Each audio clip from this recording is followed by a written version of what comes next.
So Leute, jetzt für euch im Test die Tempa Lightning von TNT Pyro. Bin sehr gespannt, leider regnet es bei uns ein bisschen. Ich hoffe, keine Regentropfen gleich auf der Linse. Aber zünden wir einfach mal an.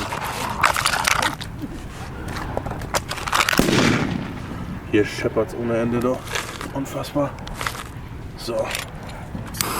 Stimmung abmachen.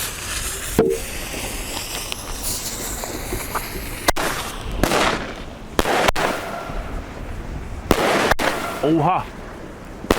Alter!